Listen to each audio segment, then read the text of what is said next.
We're almost finished, I promise. Okay, so again, I have a piece function because there's an absolute value. So if the inside is positive, which would have to be when x is greater than 3, reminder, x cannot be 3 because that would cause the denominator to be 0.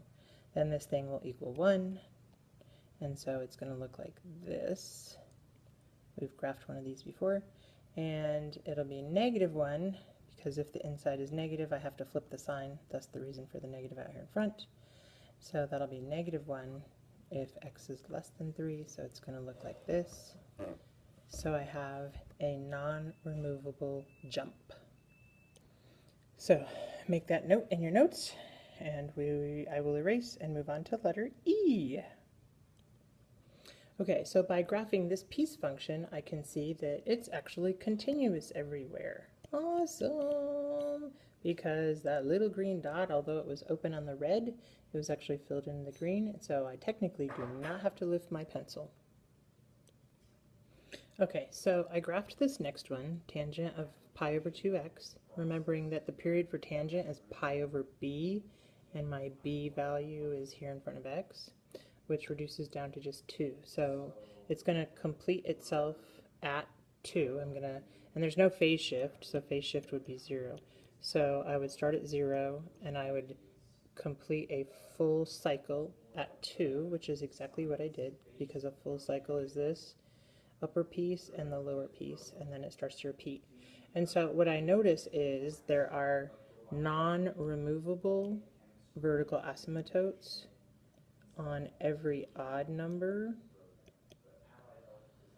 So non-removable discontinuities when x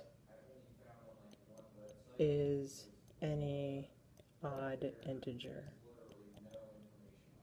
And that's sufficient to say it that way. So when you're looking at these problems where you have to figure out how are they continuous everywhere, of course the glitch in them is always where do they meet up? So in this case they meet up at 0. And so to the left of 0, it's defined one way, the y values are defined one way.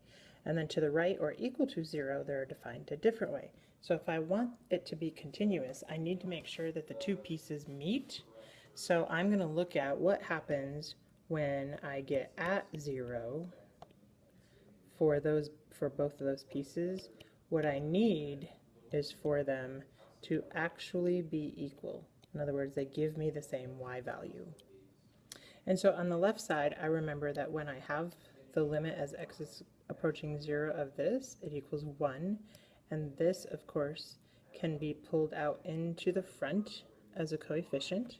So it's really going to be 4 times, and then I could rewrite this again just so I can see it in this step. And of course, all of this, like I just said, is equal to 1. So I'm getting 4 times 1 on the left equals a minus 2x.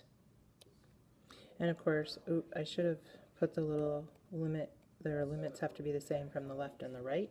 So over here, if I'm doing the limit as x approaches 0 on my right side, this is going to turn into 0, and so I'll get 4 equals a.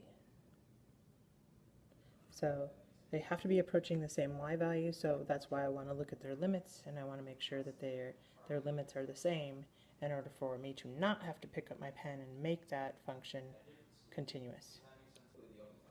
Okay, so on this last one, I've got to use intermediate value theorem.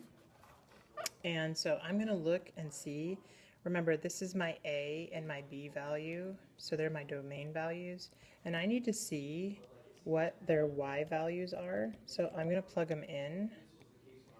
And again, remember a 0 is an x-intercept, so I need to see if I'm perhaps above and below, I hope, when I plug them in. So if I plug in 0, I'll end up with -2. And if I plug in 1, I'll end up with 1 plus 3 minus 2, which is 2. So what that means is I've got a y value down here at -2, and I also have a y value up here at +2.